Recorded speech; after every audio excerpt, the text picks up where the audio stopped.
राधे राधे सभी को। गुरु के आदेश का अर्थ क्या है, यही मैं आप लोग को बताना चाह रही हूँ।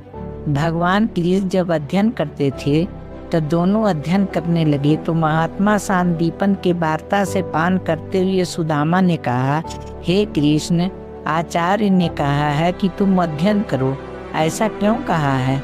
कृष्ण जी बोले, सुदामा, तुम गुरुदेव के आंतरिक ध्वनि को नहीं जानते। आंतरिक ध्वनि में मुद्रित तो हो करके मुद्रिका बनती है। अध्ययन का अभिप्राय यह है कि वेद का अध्ययन करो, परंतु जब गुरुदेव ने कहा अध्ययन करो तो तुम ज्ञान का अध्ययन करो, तुम उसके योग को जानो। अपना अध्ययन करना क्या है?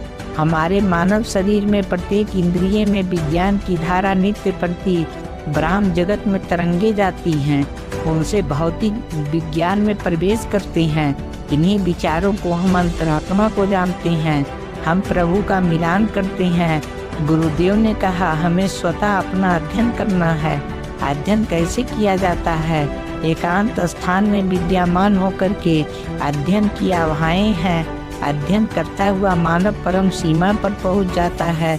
भगवान कृष्ण ने कहा, तुम्हें यह प्रतीत होगा, एक समय हमें अध्ययन कराते हुए गुरुदेव ने कहा था कि जिस समय त्रेता काल में रावण और राम का संग्राम होने का विचार बना तो राम ने बलि के पुत्र से यह कहा, तुम रावण के पास जाओ, वहां जाकर रावण से मुद्रित होकर तुम बोलो, हे रावण, तुम अपने में अपना तत्व हो जाओ, तुम्हारा यह संग्राम प्रिय नहीं है।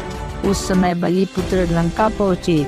उन्होंने रावण से कहा कि राम का दूत बनकर आया हूँ। वह राजसभा में पहुँचे। रावण ने कहा, कहो तुम कैसे आए हो? उन्होंने कहा, मेरी इच्छा यह है कि आप राजा हैं, आपका जीवन बहुत ऊंचा रहा है, परंतु आप माता सीता को यहाँ ले आए, यह राष्ट्र का अपराध होता है। तुम्हारा ज्ञान यह नहीं कहता कि तुम सेवक को माता सीता को अर्पित कर दो, तुम्हारा राम से संबंध हो जाएगा। रावण क्रोधित हो गया तो बलि पुत्र ने कहा, तुम क्रोध में क्यों आते हो? मैं तो राम का सेवक हूँ।